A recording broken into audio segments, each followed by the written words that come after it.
Quran itu menjawab semua kebutuhan zaman dan kebutuhan manusia.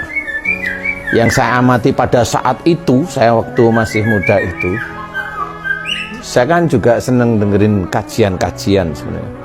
Itu hanya satu persoalan, salah satu persoalan yang itu global, yang menurut saya belum bisa ditemukan, yaitu kalau orang Islam sakit, kenapa perginya ke dokter, hanya itu. Walaupun nggak salah. Bagaimana cara Allah itu menjawab bahwa sakitnya orang itu ada di dalam Quran? Nah, disitulah mulai ketahui, diizinkan oleh Allah saya mengetahui itu bahwa akhlak manusialah yang sebenarnya menjerumuskan diri kalau dia berbuat tidak baik. Melalui sakit itu ketahuan sebenarnya manusianya itu memang masih ada salah dosa, termasuk sakit yang dipakai oleh Allah Ta'ala untuk menjadikan orang tersebut meninggal. Itu semua ada dalam Quran. Makanya kalau sakitnya untuk meninggal itu walatulqu biaidikum ila tahlukat, janganlah kamu menjerumuskan dirimu ke dalam kebinasaan, menjerumuskan dirimu dengan perbuatan ke dalam kebinasaan.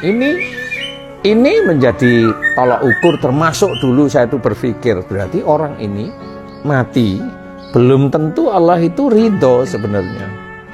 Jadi dia muslim gitu, Pak? Dia berarti dia mati itu dia sendiri yang menggelincirkan dirinya sendiri. Nah, disitulah mulai ketemu semua ayat-ayat Quran. Ya dari kajian-kajian itu kemudian saya dengerin, saya ini akhirnya ketemu, oh berarti tetap benar-benar dari orang yang sakit itu tetap kalau dia nggak ke dokter boleh, tetapi dia harus kembali dan tobat kepada Allah Ta'ala. Makanya kalau istilahnya Rasul itu sebagai uswatun hasanah, contoh yang baik itu benar. Karena banyak orang-orang Islam yang tidak menyontoh akhlak Rasul. Kalau Rasul itu dengan istrinya mamanya itu selalu baik, itu kan hanya ucapan aja, Masya Allah Rasulullah seperti itu. Iya, nah nanti dia pulang udah nggak diterapkan dia dengan keluarganya seperti itu, dan cerita itu banyak sekali, dan orang itu ya begitu-begitu itu. Jadi saya tidak menyalahkan, tetapi itulah yang akhirnya menjadikan orang muslim itu tumbang dia akan sakit, karena dia hanya cuma, kalau orang Jawa bilang mulutnya itu hanya lamis. Jadi hanya mengucap Masya Allah, tapi dia tidak mengerjakan apa yang diceritakan oleh para ustadz, bahwa Rasulullah Muhammad SAW inilah contoh yang baik. Tapi hanya sekedar kajian ya biasa, pulang udah lupa. Bagaimana dalam berdagang, ya pulang hanya lupa. Walaupun ada beberapa saudara-saudara yang muslim mencoba mengejar apa yang dikerjakan Rasul, ada memang, tapi banyak sekali yang tidak seperti itu. Banyak sekali yang tidak, hanya cuma sekedar cerita. Datang kajian ya datang saja, hanya sebagian dari berapa ratus kajian orang yang datang itu hanya berapa gelintir orang yang mau mengerjakan seperti itu. Sehingga di titik itulah kemudian saya mencoba dakwah melalui sakit. Padahal sakit itu sendiri pun diceritakan, hati-hati bahwa di sakit inilah orang bisa menghantarkan dirinya itu masuk neraka. Sudah dijelaskan di dalam surat As-Sajdah 21. Wala nudikanna minal adabil adnadunnal adabil akbar. Kalimat belakangnya la'allahum yarji'un. Ini kalimat belakangnya pengunci sebenarnya. Nah, ini ceritakan, dan aku akan memberikan kepada mereka siksa kecil di dunia. Siksa kecil di dunia untuk mereka manusia itu siapa? Apa itu wujudnya siksa kecil di dunia itu apa? Kalau pada wujud manusia berarti ini adalah sakit. Fisik. Ya, karena ini berhubungan dengan fisiknya. Karena ini berhubungan dengan akhirat. Sebelum siksa besar di akhirat. Nah, ini harus difikirkan, matang sekali harus difikirkan. Berarti kalau orang yang di dunia itu sakit dan dia tidak pernah taubat kepada Allah Ta'ala tentang sakitnya, jangan salahkan kalau besok itu di akhirat masuk neraka. Tidak bisa itu tetap harus dikorek kenapa dia itu sakit. Karena memang Belum ada orang yang bisa berdakwah tentang kesehatan. Itu memang belum ada. Paling kalau sakit baca ini, baca ini. Itu semuanya sudah, tapi memang nggak nyata, nggak real itu.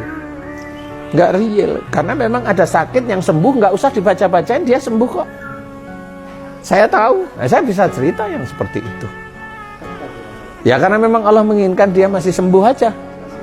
Kasih sayang aja Allah sama mereka-mereka. Entah itu orang muslim atau orang non-muslim, sama. Jangan memikirkan bahwa yang bisa menyembuhkan itu obat atau enggak. Kalaupun saya memberikan tobatlah kepada Allah Ta'ala, kemudian orang itu diberi kesembuhan oleh Allah Ta'ala, saya selalu tekankan, itu yang memberikan kamu izin sembuh Allah.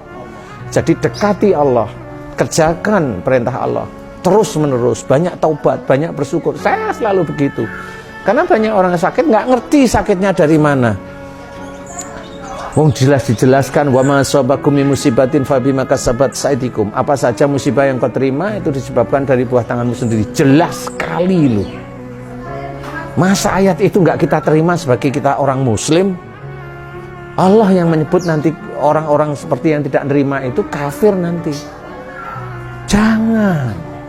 Ayolah. Sebelum kita itu dipanggil oleh Allah Ta'ala. Inilah sebenarnya, makanya dakwah saya di titik itu. Di titik itu, kenapa? Karena memang itulah titik-titik orang itu lupa, banyak sekali lupa. Jarang sekali bersyukur, banyak. Selalu kufur, banyak. Sakit dari musibah, dari akhlak, nggak tahu. Kalau ini itu kan akhirnya orang Islam itu nanti bisa rusak karena memang tidak mau mengakui ayat tersebut. Dia hanya tahu ayat itu. Kalau musibah itu dari perbuatan manusia, tahu. Tapi sewaktu dia sakit nggak mau ngakuin. Munafik yang seperti itu. Nah inilah yang harus kita ketahui, bahwa saya mencoba dakwah di titik yang orang lain itu tidak paham, belum tersentuh, jauh seperti itu saya dakwah. So, kenyataannya kalau memang saya ajak untuk tobat pada Allah Ta'ala ini, alhamdulillah diberi kesembuhan kok. Dan nggak cuma sekali, banyak sekali kasus yang skizofrenia, autoimun dan sebagainya. Kalau patah tulang jangan ya. Nah, seperti itu banyak kasus, termasuk kanker, tumor dan sebagainya itu. Dan alhamdulillah diberi kesembuhan oleh Allah Ta'ala. Menurut saya, dan itu memang harus benar-benar serius. Nah itulah yang saya sering dakwah itu di titik itu. Kalau nerima, alhamdulillah, yuk kembali ke jalan Allah. Seperti itu.